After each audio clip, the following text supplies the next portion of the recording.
안녕하세요. R&B 러너입니다. 오늘은 크로스컨트리에 대해서 알아보도록 하겠습니다.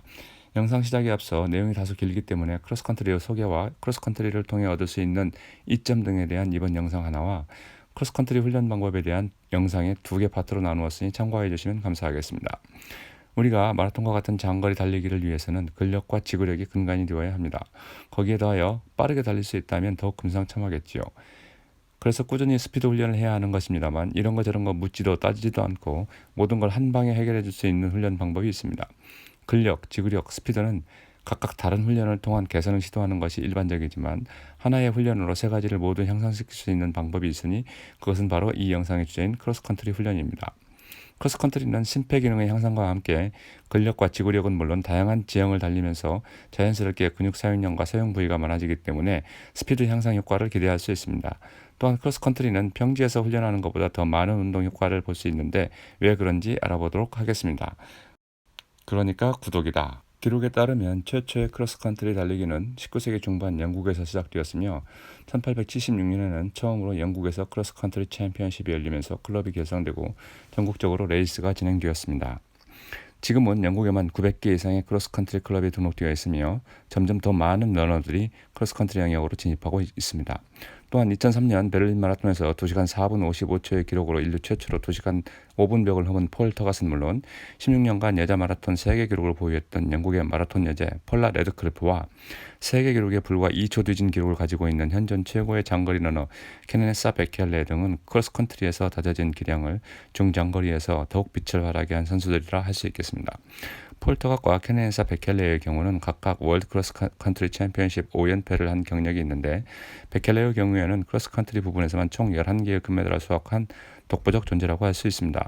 특히 베켈레의 경우는 단거리 부분이 없어지기 전까지 같은 대회의 장거리와 단거리를 모두 우승하는 더블을 5연패했습니다.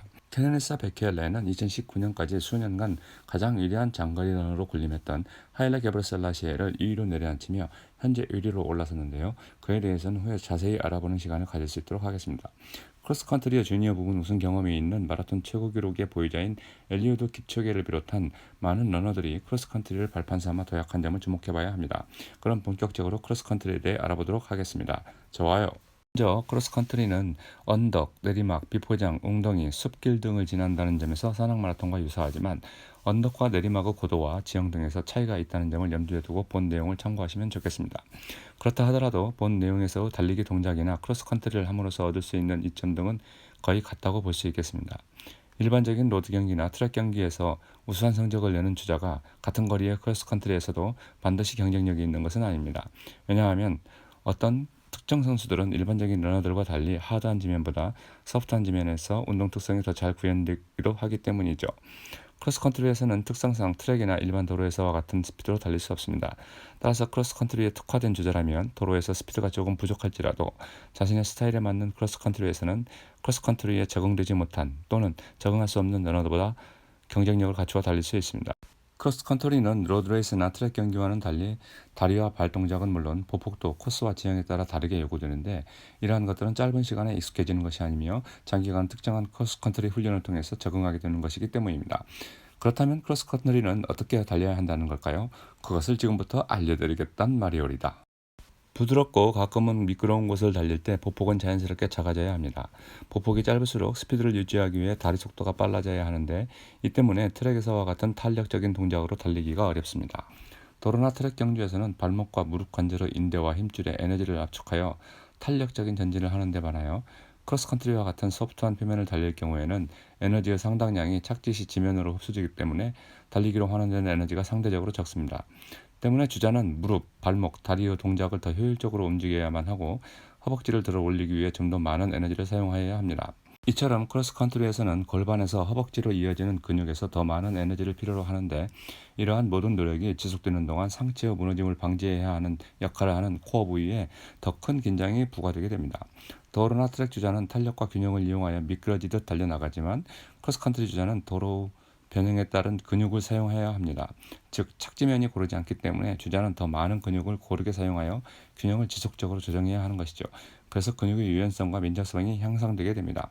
크로스컨트리에서는 발의 착지 각도 또한 달라지게 되는데 트랙이나 도로의 단단한 표면을 달릴 경우에는 착지한 발의 형태가 달려나가는 방향을 향해 11자 형태를 취하는 것이 이상적인 반면 크로스컨트리에서는 발끝이 약간 바깥쪽으로 향하게 하는 팔자 걸음이 필요하게 됩니다. 코스 특성상 착지시 미끄러지는 경우가 발생할 수 있는데 이와 같은 착지 형태를 조금 바꾸어주면 진행 방향과 착지하는 발의 방향에 약간의 어긋남으로 인하여 미끄러짐을 방지할 수 있습니다. 이것은 11자 형태로 달리는 것보다 덜 경제적이긴 하지만 지면이 젖거나 부드러운 표면에서 달릴 경우에는 더욱 효과적입니다. 따라서 트랙이나 도로에서 대유중 비가 올 경우에도 이 방법을 참고하여 응용할 수도 있습니다. 크로스컨트리의 장점은 정신적인 측면과 육체적인 측면으로 날 수 있는데 정신적인 측면에서는 더 융통성이 있고 급작스러운 변화에도 쉽게 포기하지 않는다는 점입니다. 즉 멘탈이 강해진다는 말이란 말이옵니다. 더불어 크로스컨트리의 이점은 단순히 물리적인 것 이상이라 할 수 있습니다. 고르지 않은 지형을 달리면서 자연의 아름다움을 느낄 수 있고 훈련의 단조로움을 피하는 데 도움이 될 수 있으며 도로나 트랙에서 찾을 수 없는 해방감을 느낄 수도 있습니다. 트랙은 모두 동일하지만 크로스컨트리는 다양한 조건과 주변 환경을 경험할 수 있습니다. 이것이 크로스컨트리를 하며 즐길 수 있는 또 하나의 장점이기도 합니다. 크로스컨트리 코스는 정확한 거리가 아니거나 거리 표시가 없는 경향이 많으며 이것은 다양하게 변화하는 지형과 결합되어 시간을 무의미하게 만듭니다. 바꿔 말하면 주자가 구간 기록에 얽매이지 않고 오직 달리기에만 집중할 수 있다는 것을 의미하며 달리는 중에 자유로움과 상쾌함을 느낄 수 있다는 것을 의미합니다. 크로스컨트리에서 얻을 수 있는 육체적 이점은 근육의 사용 부위와 사용량이 일반 도로에서 달리기보다 더 많다는 것입니다. 다양한 지형 변화에 따른 고른 스피드를 유지하기 위한 자구책으로 코어 근육이 발달하게 되며 코어 근육의 힘, 특히 엉덩이 근육이 발달함에 따라 스피드가 향상되게 됩니다. 따라서 크로스컨트리의 경험이 있는 주자는 더 힘이 있고 강하게 됩니다. 이는 아마도 트랙이나 도로 훈련으로 인한 피로나 근육 손상 없이 다양한 속도에서 훈련과 경쟁으로 더욱 강한 육체적 훈련이 가능한 데에 기인할 것입니다. 또한 크로스컨트리는 변화무쌍한 지형과 기복, 언덕, 잔디와 같이 부드러운 표면을 다양한 속도와 강도에 대처하며 달려야 하기 때문에 지구력이 크게 향상될 뿐만 아니라 부상 또한 줄여줄 수 있습니다. 그러나 크로스컨트리에서 얻을 수 있는 궁극의 이점은 고르지 않은 표면에서 훈련하는 것으로 인하여 발과 발목이 강화되고 종아리 근육이 강해지며 충격을 흡수하는 능력이 더 커지게 되어 강한 신체를 가진 주자가 될 수 있다는 것입니다. 크로스컨트리의 가장 큰 도전 중 하나는 끊임없이 변화하는 지형에서 일정한 속도를 유지하는 능력입니다. 그리고 그렇게 일정한 속도와 자세를 유지하며 달리기 위해서는 코어 역할이 매우 중요하다는 것입니다. 강한 코어는 가파르고 때로는 미끄러운 지형에서 넘어지지 않고 균형을 유지하며 달릴 수 있게 해주며 코어가 약한 주자보다 더 많은 에너지를 절약할 수 있도록 합니다. 건물에서도 높이가 올라갈수록 안정성을 확보하기 위하여 코어의 강성이 중요한 것과 같은 이치라고 볼 수 있겠습니다. 반면 크로스컨트리가 갖고 있는 약점 아닌 약점은 그것이 스피드를 포함한 달리기 능력을 향상시킴에도 불구하고 트랙이나 도로에서 빠른 속도로 달리기 위한 가장 효과적인 방법은 아니라는 것입니다. 이것은 우리가 산악 마라톤을 즐겨하는 주자와 도로 경주 주자의 스피드를 비교해보면 알 수 있는 내용입니다. 빠르게 달리기 위해서는 또 다른 방법의 순발력 훈련과 스피드 훈련이 필요하지만 아마추어 러너들이 빠르게 반드시 좋은 것만은 아니므로 취사 선택하시면 좋을 것 같습니다. 그래도 트랙 스피드 훈련을 추가로 하자는 말씀이라는 말이옵니다.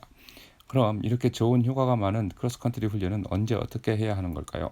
그것을 이 다음 영상에서 알려드리겠다는 말씀입니다. 그러니까 구독해주세요. 좋아요도 클릭해주시면 좋아요.